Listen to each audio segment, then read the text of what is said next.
Have you tried network marketing but struggled? Today we're talking about the alternatives to network marketing and why women should have their own money on this episode of Coffee with Tea.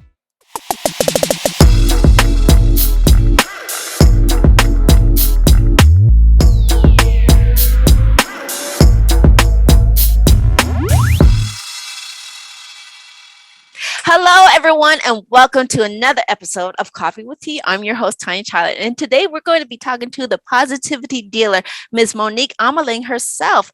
And before we really dive into the conversation, because we're going to talk about why women should have their own money. And so before we dive into that conversation, I want to welcome Ms. Monique to the call. Welcome, my friend. Hi, Dee. Thank you for having me. I'm honored. It's a pleasure to have you here. You know, I said I always like to let the audience know like how we connected. And we were in the networking group, and I love your energy. You do your live entrepreneur live TV stream, and I'm just fascinated by your story. So again, I want to turn it over to you. Tell a little bit about who Monique is and how have you been dealing with this whole reopening and everything we've been going through these whole times. How you been dealing with the chaos, I guess I would say. So Okay, yeah, Monique I is was chaos. yours. Oh, thank you. So I'm a beautician from that's my trade for over 28 years, and I stopped in my beauty shops in 2018. I now say, okay, I felt winter coming, but I was burned out. I didn't like it anymore. There were too many struggles and a lot of money involved, and so I was. There were more payments to be done in the end than there was left over. So at a certain time, I struggled too much, and I started going into network marketing in 2015. I really loved that kind of community. As you can hear, I'm not as English speaking native. I'm from Holland. I live in Belgium, but I really wanted to connect with people, and I love that in network marketing. But what I found at that moment was that building a team was not for me, and not because I was struggling and that I said that is not for me, but I like to depend on myself, on my own efforts. So that is really how I started in beginning 2020, discovering how to connect with other people, and that is how I started reaching out, being the reporter to ask other women how are about their life, about their goals, about their aspirations, and so on. So that is a little bit how I was connected to Davia, Dr. Davia, and that is where I saw you. And yeah, I like the way you talk, the way you were outgoing, and I thought I have to talk to her. So that is why I sent you a little message, and that's how we connected. Yes, I like said I love it because it's like it seems like minds know how to connect. Yeah. And I know you talk about the positivity dealer. So before we really dive into a deeper conversation about why women should have their own money, what is the premise behind the positivity dealer? Where does this go? Because like I said, you and I have love conversations. So can you tell a little bit more about how this came about for you? Yes, of course. Thank you that I can share that, because I think positivity is something that is really important. And I'm not talking about the woo-ha and we always have to be positive. But I like to teach my children who are now 17 and 22 that for every problem, there are at least three solutions. And I don't like to call them problems. I like to call them challenges. And I have been negative, but I am also surrounded by people that go first into negativity and not into positivity. And I have to tell you, Tanya, we talked about it on the live. Personal development is really important, and I discovered personal development at the same time that I discovered network marketing. Like I said, I'm from Holland. I'm from the south of Holland, from Maastricht. Dutch people are. We have a saying that is, act normal, then you are already crazy enough. So we are not that outgoing. In the south of the Netherlands, it is a little bit more. We are a little bit more French, like I said, but the rest is really down to earth, act normal, the don't get out of the box, color inside of the box. So it is for me, it has always been you go into the steps from your parents. The things that we were taught is go to school, get good grades, do your utmost best, and then you will find a job or you start your own company. And when I was little, when I was 12, I was already creating earrings for my friends and selling them to them. So that was always a little bit in me. But the things that we need really should learn in school is how to connect with other people, how to talk with other people, how to what is a relationship. We don't learn that, and that is what I learned through network marketing, through personal development. And I was afraid for people with money. Hmm. I felt less important than them because they had money, so that meant they succeeded and I didn't.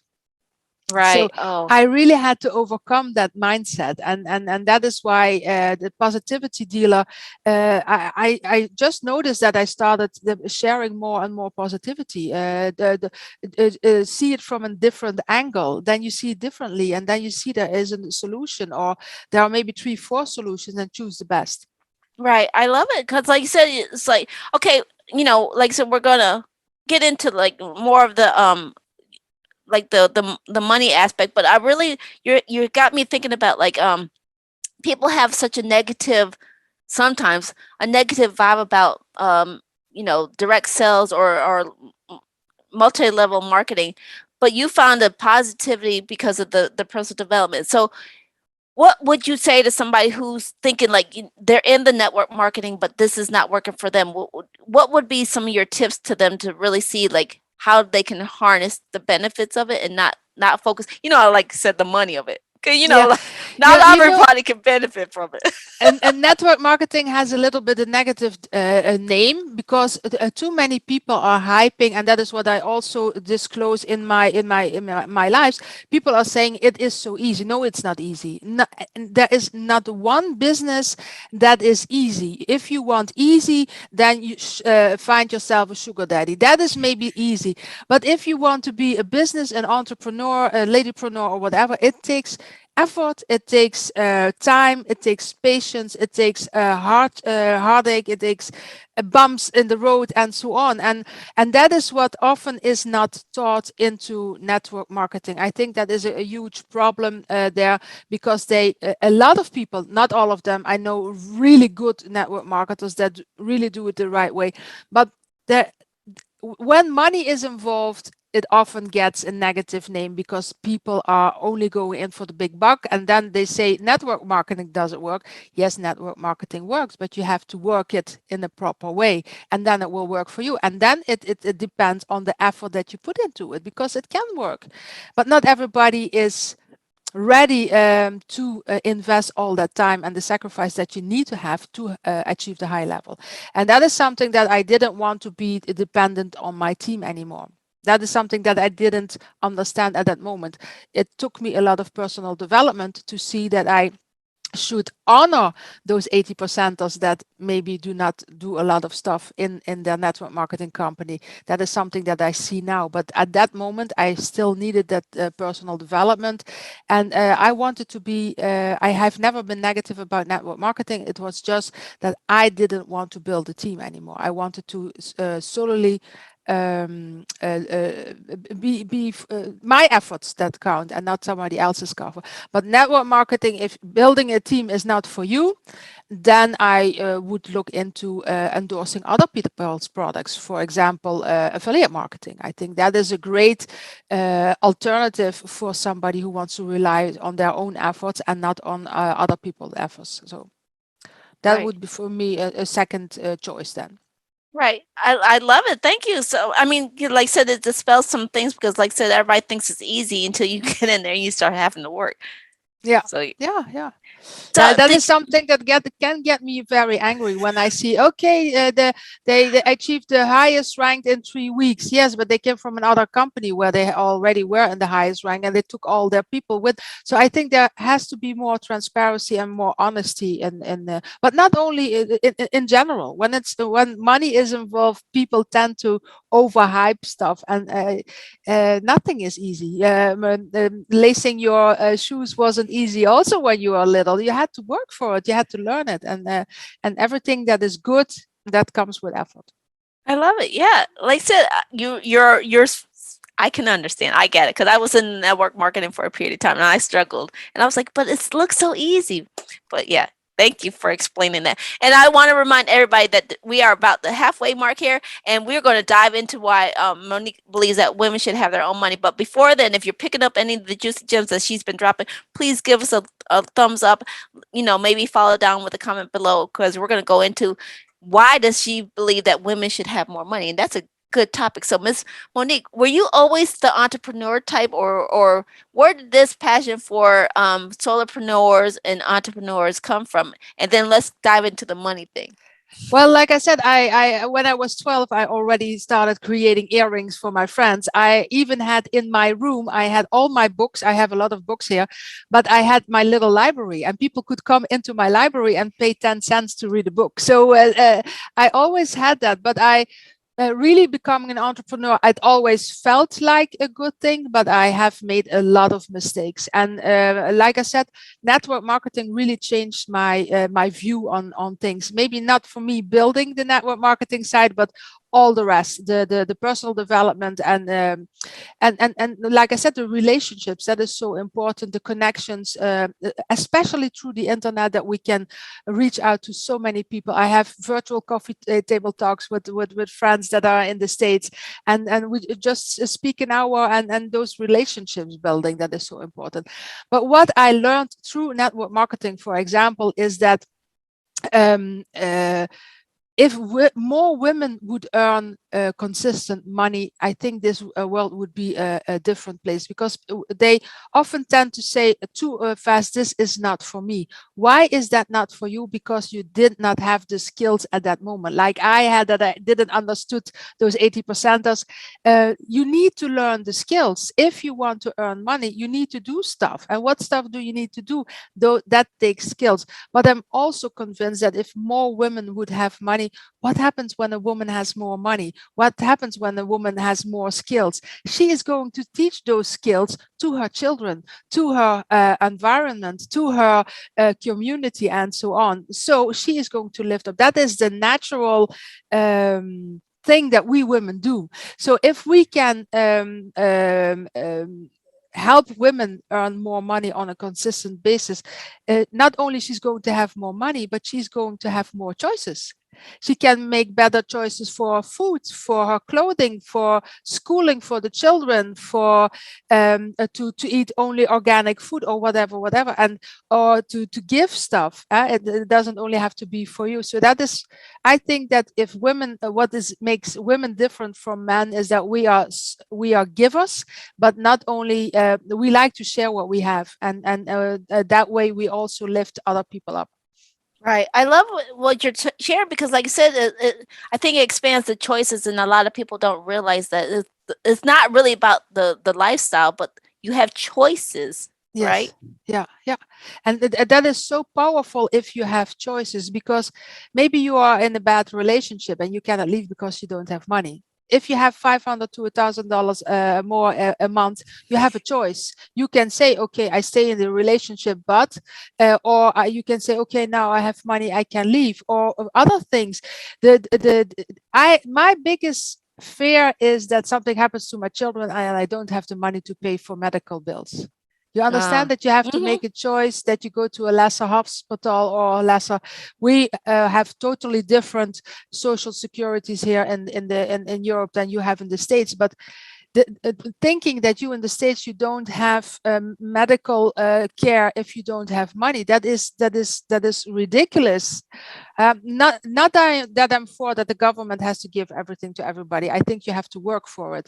But if you have skills that people teach to you, or you're going to through a personal development or whatever that makes you stronger, so you can overcome that little hurdle, and then you go further, you encounter another hurdle that's a little bit higher, but you have already those skills from those former stuff, then it gets better and better and better. And then I'm convinced that women will not stop at those $500, but they will continue. Right, right. Yeah. If you all can hear my dog barking, I don't know why she does this, but I apologize. But she has something to say. Maybe she wants to be added into the conversation. Yeah, she wants to be in there. But I wanted to ask you, Miss Monique, what are some of the skills that you had? I mean, I know you said you read a lot. What's something that you would encourage somebody who's on their beginning their personal development journey? What would you recommend to somebody who's starting their journey now? There's one huge tip is to not to read, but to read to implement. So what I did before in 2 years, I 2.5 years, I read over 250 books. So that was a lot, but I didn't implement them. And now I read a book, I underline what I think is important from a page, and then I read only the underlined pages. And Right. that I implement them immediately. So don't read just to read. Set yourself a goal, for example, to read 1 or 2 books a month, but underline it and then reread only the marked sentences that you and implement it immediately. Don't go to the next book to read something else. No, implement what you learned, and then you see that your growth is going to be huge. Right. Good point. Because, like I said, if we don't put action behind what we read, it's just knowledge, or. Totally. So, I have, we're wrapping down pretty quickly. It's amazing how fast 20 minutes goes by. But I want to ask you before we wrap up, like, what's the one thing you want the audience to take away from this interview today? If they hear nothing else that you're talking about, what's the one thing you want them to understand from this interview? For every challenge, there are at least 3 solutions. You just have to find them. Right. Yeah, that's a really good point. And It's a difference in mindset. I always say I'm not a problem solver, I'm a solution seeker. right. That's And a can you difference. that was gonna say, can you explain the difference for those who are not who When maybe you are not a understanding problem that? solver, you are on the negativity. Problem is negative. When you're a solution seeker, you are on the positive. It just a change of words, but the difference is so powerful. So don't don't look to solve problems, but look to become a solution seeker, because for every challenge, not a problem, every challenge, there are always more solutions, but you have to find them, and then you choose the one that is best for you. And maybe that is not the best solution in general, but it will get you one step further, so you will find other solutions, other things that can help you with your situation or whatever you are in. I love it. I love it. And I want to um make sure we connect with you. Where can people find more information about you, your services, and what you do? Just go to Google and type in Monique Ameling Positivity Dealer, and you can find me on YouTube, on Facebook. I'm a lot on Facebook and on YouTube. On YouTube, I give a lot of short trainings from 10-15 minutes on everything on personal development, but also a lot on affiliate marketing, because I think that is a huge opportunity for a lot of women, because you can endorse exactly what you like. And I'm very passionate about creating linear passive income. So that is also what I teach. So if you want some free information and training, then go to YouTube. Thank you, Miss Monique. It's been a pleasure talking to you. And I say this every time. My unofficial question: would you be willing to come back and maybe go down a deeper dive into affiliate marketing and all that I great love that. stuff? If you want to have me, of course. Of course. So again, I want to say thank you, Monique, for your wisdom and your insight. Thank you for sharing your encouraging, and for those who are struggling, trying to figure out this networking, follow your instinct. I think that's what you're saying, correct? Am I Yeah, hearing that? follow your instincts. Yeah, absolutely. And you, Tanya, thank you very, very much for making this available to people, because you have a platform that is really amazing and that is helping a lot of women. So I thank you for doing that, and you are an amazing woman. Thank you. Well, you are an amazing woman as well, there, Miss Monique. It's a pleasure to be in your presence, my friend. Oh, And I thank you. want to thank everybody who tuned in and remind you that feedback is always welcome. Remember that links that Monique mentioned will be posted down in the description box. So please make sure you check out those juicy gems down below. If you enjoyed today's show, please make sure you hit that like button over there. And if you want to continue getting more of the insights that Monique and more others who will come on the show are sharing, please hit that subscribe button over there. And remember, take things in stride, go with the flow, and create your own path. And we will see you back here on another episode of Coffee with Tea. All right. Bye bye.